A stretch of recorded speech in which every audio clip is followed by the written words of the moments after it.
Je te partage toutes les nouvelles infos sur l'event de Pâques 2026 sur Phasmophobia. L'event a commencé depuis le 31 mars et se terminera le 21 avril. Il se composera de deux parties. Une partie communautaire où tous les joueurs mettront ensemble des points en commun pour débloquer un badge que tu peux voir actuellement au niveau 1 et le niveau 2 débloquera la version animée. La deuxième partie de l'event, ce sera une partie plus personnelle où tu devras faire des games sur des maps qui seront bien définies. Donc il y aura maps en tout, mais qui changeront tous les jours. Et si tu fais tous les objectifs à faire pour cet event dans ces maps, tu débloqueras des points et ces points rempliront ta barre personnelle.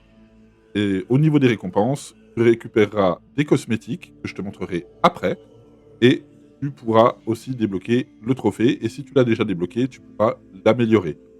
Pour ce qui est des cosmétiques, tu as tout d'abord le collier Luciole que tu peux voir. Ensuite, tu débloqueras un masque. Et pour finir, tu débloqueras un t-shirt à l'effigie de l'event. Bien entendu, petit rappel, ces cosmétiques ne seront pas disponibles de suite.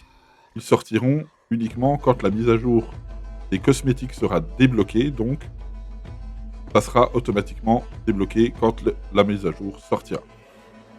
Et pour ce que tu dois faire pour marquer un maximum de points pendant l'événement, il va te falloir aller sur les maps qui sont marquées pour l'événement.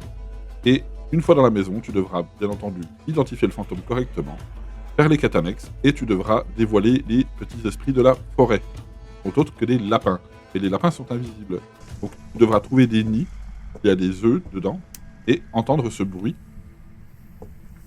Une fois que tu auras entendu ce bruit, il faudra les dévoiler avec le DOT. Le DOT tier 1 est quand même largement plus intéressant pour les dévoiler. Et une fois que tu les auras dévoilés, il va se passer deux choses différentes qui influeront sur ce qui va se passer après. Si il te saute dessus, tu perdras ton objet en main et tu perdras 10% de santé mentale et l'entité ira 10% plus vite. Si en revanche, le lapin s'enfuit, tu gagneras 5% de santé mentale et l'entité ira 10% moins vite. Donc prends garde, ça va vraiment être bien plus dangereux que l'année dernière. Voilà.